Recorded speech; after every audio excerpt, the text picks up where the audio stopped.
तो म्हणतो, आज दे तुला आणि जेवढे तुझ्या बरोबर आहेत त्यांना त्याचे तुकडे करून आकाशातील पक्षास तो खावायला देईल. जे गल्ल्याथाप्रमाणे रोज मला आव्हान देत आहे, माझ्यावर हसत आहे आणि त्याच्या भीतीने माझे मन खचत आहे. गल्ल्याथाला पाहून दाविदाचे भाऊ पळून गेले. गल्ल्याथाला पाहून इस्रायलचे सैन्य पळून गेले. गल्ल्याथाला पाहून इस्रायलचा राजा पळून गेला. त्यांची सर्व शक्ती, त्यांचं बल, युद्धाची साधने, स्वतःच्या शक्तीवर असलेला विश्वास सर्व गल्ल्याथापुढे व्यर्थ ठरले. काय फायदा एवढे वर्षानुवर्ष कसरत केली असेल, काय फायदा ती तालीम आणि ती ट्रेनिंग, युद्ध कसे, शस्त्र कसे चालवायचे असेल एवढे शिकून काय फायदा? आमच्याकडे कोणते शस्त्र आहे त्याचा काय फायदा जर ते चालवण्याची हिंमत त्याच्यामध्ये नाही? किती धारदार शस्त्र असलं परंतु तो डेरिंगवाला, हिंमतवाला त्याला हात नसला, ते शस्त्र काही कामाचे नाही.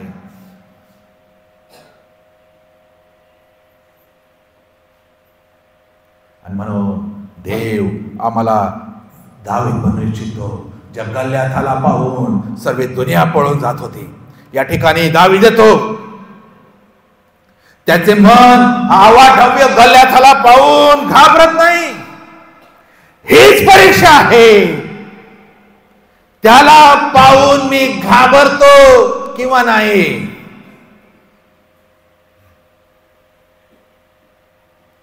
कारण दाविदाला स्वतःच्या शक्तीवर नव्हे तर देवावर भरोसा होता.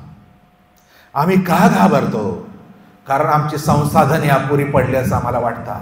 आता आमचे बँक बॅलन्स रिकामे झाले असे आम्हाला वाटतात. आता आम्ही थकलो असे आम्हाला वाटतं. आता आम्ही विचार करून थकलो असं आम्हाला वाटतं. आम्ही घाबरून जातो आणि आम्ही शस्त्र टाकून देतो. त्या गल्ल्याथापुढे आमच्या हृदयाचं पाणी पाणी होतं. आणि तीच परीक्षा आहे. तेव्हा दाविदाप्रमाणे देव मला सांगतो, आणि जा. मागील दिवसामध्ये जेव्हा समस्या होत्या, जेव्हा तू माझ्याकडे याचना केली, जेव्हा तू माझ्याकडे प्रार्थना केली, जेव्हा तू माझ्याकडे मागितलं, तेव्हा तू त्या अस्वलाला ठार केलं, तेव्हा तू त्या सिंहाला ठार केलं. आता उठ, हा गल्ल्यात देखील पडेल.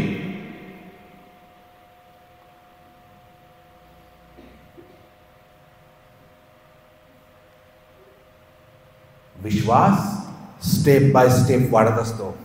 दाविदाने, मी मागे म्हटलं, दाविदाने डायरेक्ट गल्ल्याथाला येऊन मारलं नाही. दाविदाने आधी अस्वलाला मारलं होतं जंगलामध्ये, आधी सिंहाला मारलं, कोणाला माहित बी नाही काय युद्ध झालं तिथे. असे काही प्रसंगमध्ये देवाने त्याला बनवलं.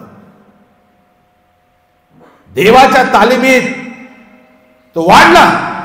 सिंहरूपी संकट आलं, अश्वरूपी संकट आलं आणि देवाच्या शक्तीवर भरोसा ठेवून ते युद्ध दाविदाने त्या जंगलामध्ये जिंकलं. आणि म्हणून मी एक सारखं 3-4 वेळा झाल्या संदेशामध्ये मी सांगत आहे की संकट अरिष्ट देव पाठवतो, सिंहासारखे अरिष्ट पाठवतो, अस्वलीसारखे अरिष्ट पाठवतो. ते आमचा नाश करण्यासाठी नाही तर आम्हाला मजबूत करण्यासाठी. कारण त्याच्यापेक्षा भयंकर संकट पुढे येणार आहे, त्याच्याशी लढण्यासाठी. जर आम्ही या लहान लहान संकटांमध्ये हारून जातो तर गल्ल्याथा पुढे काय टिकावं लागणार. आणि म्हणून संकट चांगली असतात. मी म्हटलं ते आमचा विश्वास वाढवतात, आम्हाला विश्वासात बळकट करतात, आमच्या विश्वासात आम्हाला मजबूत करतात आणि हळूहळू आमचा कॉन्फिडन्स पण वाढतो. अरे मी त्या अस्वलाला मारलं, अरे मी प्रार्थना केली आणि देवाने मला सोडवलं, मला दिलं. अरे मी त्या सिंहाला मारलं, अरे बघा एवढे भयंकर गोष्ट झाली, मी प्रार्थना केली आणि देवाने मला सोडवलं. हा कॉन्फिडन्स लेवल माझी वाढत आहे. मग गल्ल्यात येऊ द्या, त्याच्या बापाला येऊ द्या. मी म्हणाला असा जवळ ये, मी सांगल आज तुलाच नाही तुझ्या बरोबर सर्व सैन्यांना मी आज ठार करेन.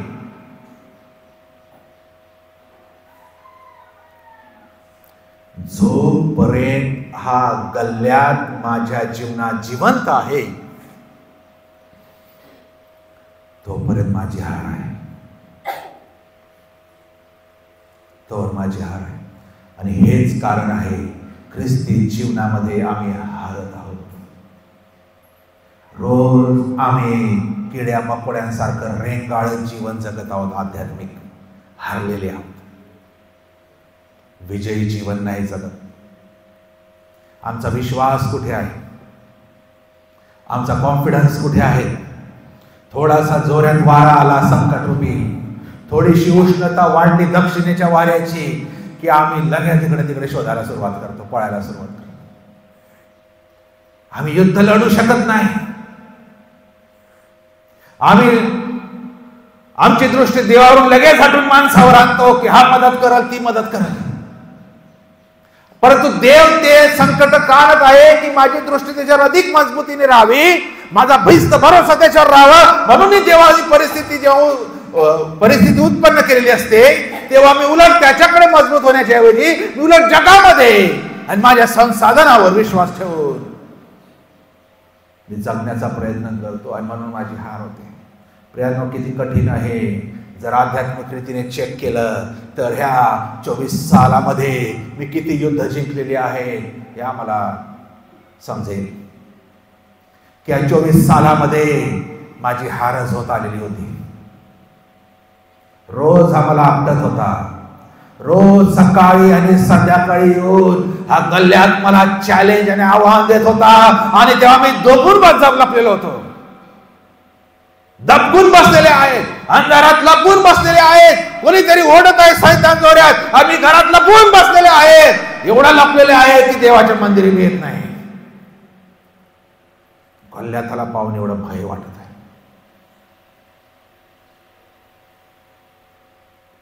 का माझी 24 सालामध्ये हार झालेली आहे मान्य करावं लागेल. जर आमचा विजय झाला असता ना आम्ही वेगळे असतो. आमची पातळीच वेगळी असते.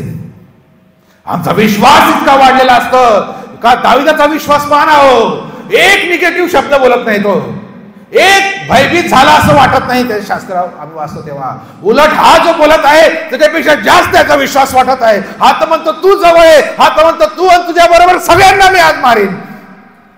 का कुठून आला विश्वास? त्याची पातळी विश्वासाची डिफरंट आहे.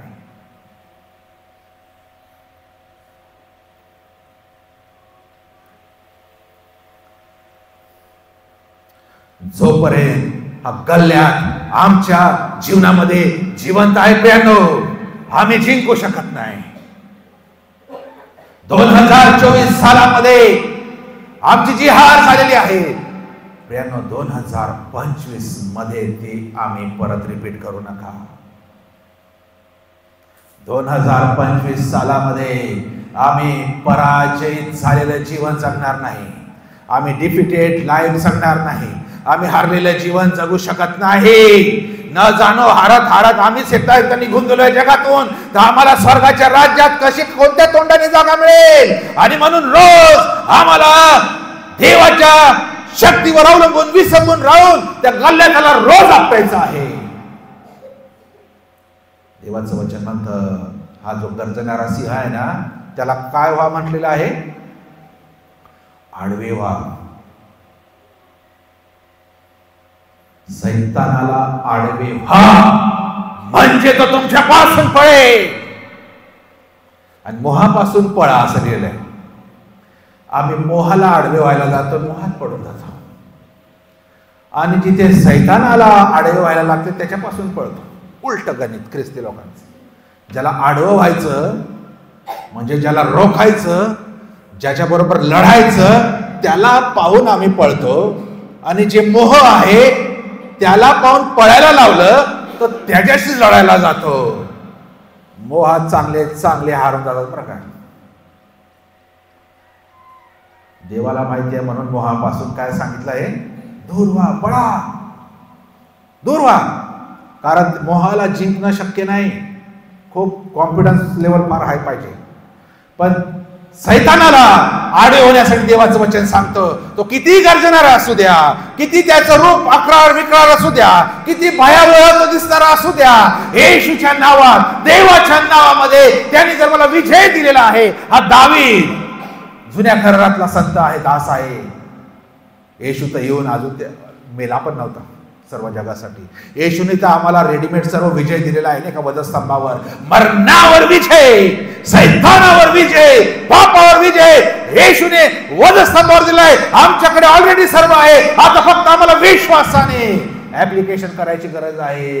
पण आम्ही इतके हारतो, इतके भयभीत आहे. रोज ख्रिस्ती व्यक्ती इतका धावपळीत आहे, रोज ख्रिस्ती व्यक्ती इतका व्यस्त आहे. कुठून मला पैसे मिळतील, कुठून मला मदत मिळेल, कुठून माझं असं होईल, कुठून माझं तसं होईल. आम्ही फक्त रविवारी चांगले दाखवतो, इतर दिवस आम्ही आमच्या शक्तीवर आणि मनुष्यावर भिस्त ठेवून जगतो. आणि रविवार आला की आम्ही देवदेव करतो.